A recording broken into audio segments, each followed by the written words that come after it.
Tidak main-main. Itulah kata yang tepat untuk menggambarkan betapa keseriusan Denny Sumargo untuk menuntut pertanggungjawaban DJ Verni atas postingannya terkait tes DNA ulang yang membuat heboh netizen di media sosial. Ya, kemarin pada hari Kamis 7 September 2023, Denny Sumargo memberikan keterangan dan kesaksian serta barang-barang bukti yang dimilikinya terkait dugaan unsur pidana pencemaran nama baik yang diduga dilakukan oleh DJ Verni di media sosial. Lantas seperti apa Denny Sumargo menceritakan hal-hal terkait pemeriksaan yang dilakukannya? Benarkah Denny Sumargo melampirkan beberapa bukti tambahan untuk menyeret seterunya tersebut ke meja hijau?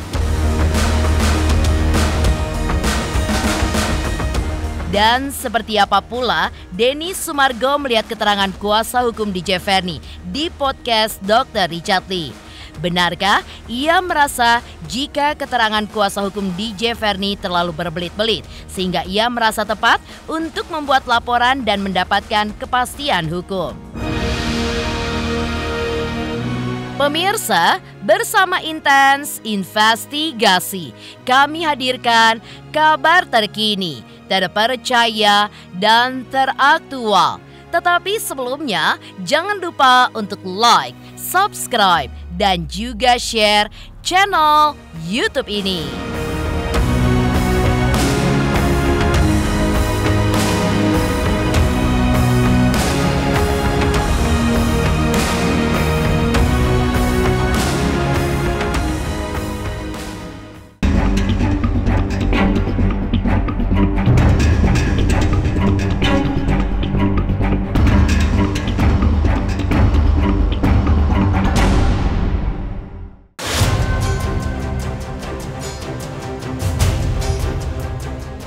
Pemirsa Intens Investigasi, permasalahan antara Denny Sumargo dengan seorang wanita bernama Verni Hasan alias DJ Verni sepertinya mulai memasuki babak baru.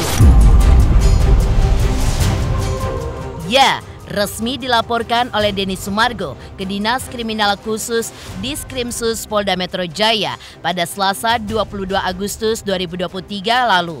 Kemarin, Denny Sumargo pun akhirnya menjalani pemeriksaan perdana dalam kasus dugaan pencemaran nama baik yang dilaporkan terhadap DJ Verni. Ditemani kuasa hukumnya, Denny Sumargo pun menjalani pemeriksaan yang cukup memakan waktu lama, yaitu kurang lebih selama 4 jam. Usai diperiksa di hadapan awak media, Denny Sumargo mengaku diberondong sekitar 23 pertanyaan terkait kronologi dan kejadian dari awal sampai dengan saat ini. Meski begitu, yang cukup mengejutkan adalah selain menyebutkan bahwa sudah mengalami banyak kerugian baik material maupun non-material, suami dari Olivia Alan ini pun juga mengungkapkan jika ia sempat mengalami teror saat awal mula permasalahannya dengan DJ Verni. Lantas, seperti apa saat Denny Sumargo menceritakan kerugian material dan non-material yang dialaminya serta teror yang didapatkannya?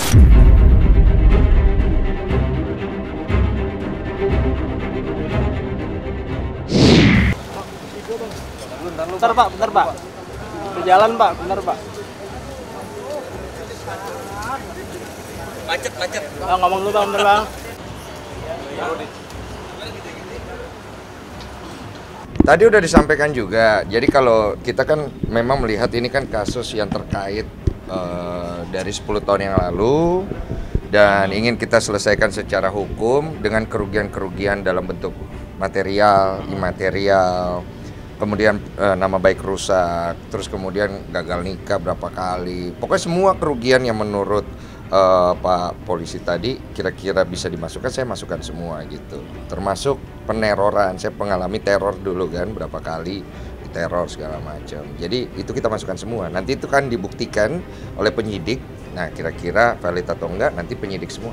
Dulu saya pernah ada orang ngaku-ngaku intel lah di depan kosan saya. Terus si orang ini juga pernah datang dengan pacarnya ngamuk di depan kosan saya pernah. Orang itu siapa? Ya si VH itu pelapor.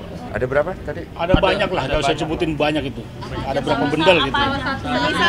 Jadi ini kan peristiwa juga semua kita buktikan ya dari media cetak, media elektronik, ya kan semua kita ini termasuk saksi komen-komen yang memang mengarah juga itu kita masukkan juga. Oh iya, ini bukan yang ini lagi, udah nyata-nyata ya. Iya. Apa yang disampaikan itu ditujukan ke Densus.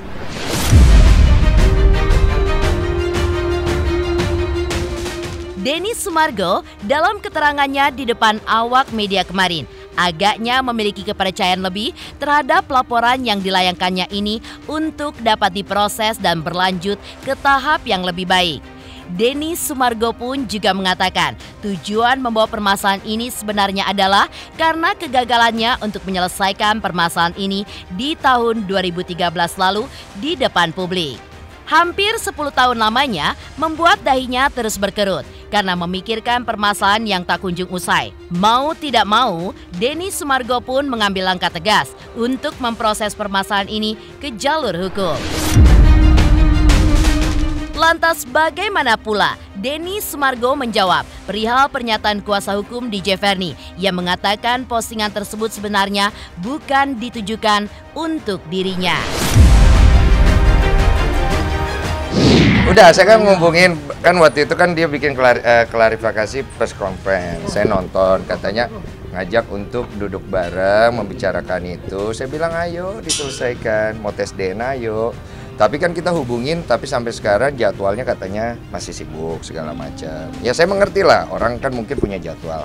Saya pikir kalau memang serius ya harus diselesaikan cepat kan gitu. Karena dari pihak kami kan dari awal ayo, mau jam itu, jam ini, jam apa. Tapi akhirnya kan dari perkataannya merujuk bahwa ini tes DNA kan kenapa harus merasa. Ini kan belum tentu buat Denny Sumargo, bisa saja buat orang lain.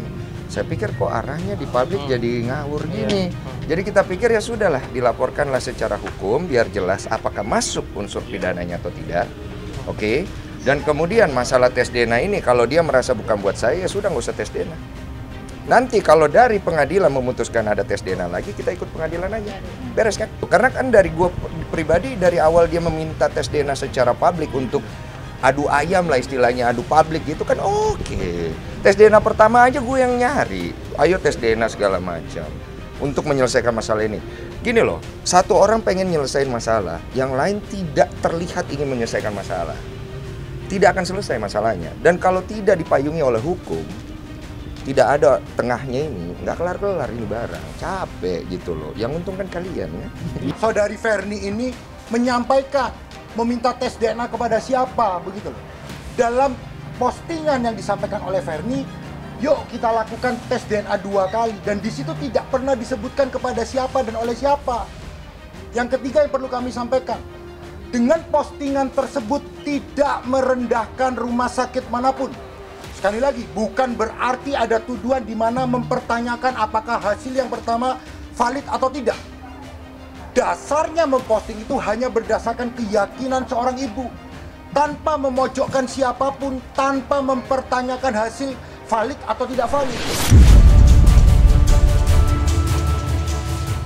Sementara itu, dalam jumpa wartawan yang digelar DJ Verni dan kuasa hukum beberapa waktu sebelumnya, DJ Verni juga sempat mengungkapkan hal yang membuatnya muncul ke publik kali ini pun tidak lain dan tidak bukan adalah karena ia merasa kesal Denny Sumargo sering membuka masa lalu dengan dirinya dalam podcast. Menanggapi hal ini, Denny Sumargo pun menjelaskan, ia hanya menjelaskan dalam tanda kutip sharing perihal pengalaman pahit di fitnah dan cerita tersebut menurut Denny Sumargo dapat membangkitkan spirit terhadap orang yang pernah mengalami kesalahan tersebut agar dapat bangkit, seperti pelajaran hidup yang telah didapatkannya. Meski begitu, Denny Sumargo tidak menutup celah. Jika DJ Verni tersinggung, silakan melapor hal tersebut ke pihak kepolisian. Dan jika memenuhi unsur pidananya, Denny Sumargo pun mengaku siap untuk kembali fight. Lantas benarkah ini juga menjadi tantangan dari Denny Sumargo untuk DJ Verni melaporkannya dengan hal tersebut?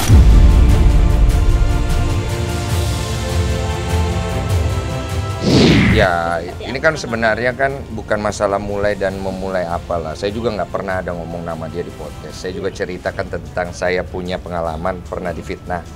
Bukan untuk ngejatuhin dia, tapi untuk membangkitkan semangat orang yang saya sedang ngobrol itu yang juga melakukan kesalahan dalam hidupnya. Ya sharing, saya ini mau pakai acuan apa gitu. Yang saya punya kan cuma pengalaman hidup. Saya ini kan orang pintar.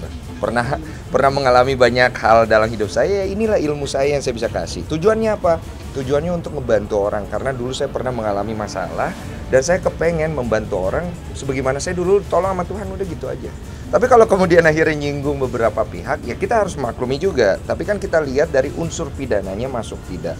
Nah, saya kan tidak ada melakukan hal seperti itu, maka dia kalau merasa kan tinggal laporkan. Saya merasa kemarin saya laporkan gitu, dan saya lihat unsur itu bisa masuk ke dalam unsur pidana dan dibantu oleh kuasa hukum saya, itu kita luruskan secara hukum. Di lain sisi, saat disinggung terkait hati nuraninya yang jelas-jelas sudah mempolisikan ibu dua anak itu dalam laporannya, Denny Sumargo mengatakan jika sebenarnya jauh di dalam hatinya, ia pun tidak tega. Ia pun juga menambahkan tidak ada niatannya sedikit pun untuk memenjarakan siapapun terkait hal ini.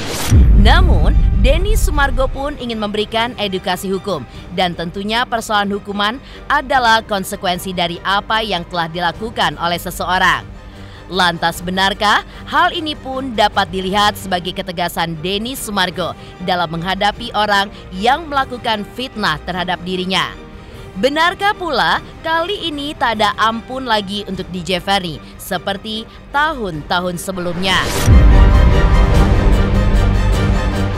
Jadi gini, tujuan kita itu bukan untuk memenjarakan siapa-siapa. Tujuan kita adalah membawa kasus publik ini ke ranah hukum supaya edukasi hukumnya ada. Gitu. Jadi kalau tujuan dibilang Mas Denny tega menjarain orang, enggak. Kalau saya tega menjarain orang, dari 2019 ketika tes DNA pertama itu sudah keluar, secara valid saya sudah difitnah. Tapi saya tidak melaporkan orang itu ke polisi karena saya masih punya hati nurani. Nah, karena sudah seringnya diulang pola-pola ini dan beralibi, membangun opini, menciptakan asumsi, saya pikir ini arahnya nggak bagus. Nggak bagus buat keluarga saya, nggak bagus buat anak yang dia bilang, anaknya dia yang dia bilang mengalami dampak mental psikologi kan. Nggak ada bagusnya. Jadi kita bawa ke ranah hukum supaya dihukum, diselesaikan dengan baik, jadi edukasi yang bagus. Ya, ini demi kepastian hukum. Ini demi kepastian hukum ya. Jadi kita bukan tujuan kita juga menjarakan orang, itu konsekuensi hukum aja. Konsekuensi kalau hukum. Nanti hakim memutuskan dia bersalah ya konsekuensinya harus dihukum. Loh kalau itu urusan hakim, urusan nanti pengadilan. Sekarang ini masih lidik ya. Tahapannya panjang ini ya, nanti lidik, ya sidik, ya nanti P21 ke jaksa ya kan, baru ke pengadilan. Edukasi ada. Tapi kalau Ya, ini iya edukasi untuk masyarakat ini ya, supaya ada kepastian. Ada sebenarnya secara lisan disampaikan bahwa tes DNA itu memang harus 2 kali. 2 kali. Betul ya, ada itu. Itu ada. Harus secara Waktu itu perjanjiannya kan dia memilih. Dia milih ini rumah sakit yang dia pilih. Terus saya bilang, "Oke, pertama dia pilihnya sorry kita bisa nyebutin nggak usah. Ya, salah satu rumah sakit. Salah satu rumah sakit. Saya maunya salah satu rumah sakitnya biar kesini aja. Oh, ya udah nggak apa-apa. Tapi nanti kalau misalnya aku mau tes lagi, boleh dong. Aku bilang gitu. Yang kedua, boleh. Saya tidak mencari materi. Yang saya cari adalah pengakuan. Sementara itu, Denny Sumargo juga angkat bicara mengenai gagasan tes DNA yang diutarakan kuasa hukum DJ Ferny di podcast Dr. Richard Lee yang rencananya akan dilakukan di Singapura. Denny Sumargo dengan tes DNA ulang yang akan dilakukan di Singapura. Pemirsa Intens Investigasi, jangan lupa untuk like, subscribe, dan juga share channel YouTube ini. Halo pemirsa, saya Indra Bekti. Jangan lupa saksikan Intens Investigasi setiap Senin sampai Sabtu. Saksikan, jangan lupa. Awas kawan saksikan.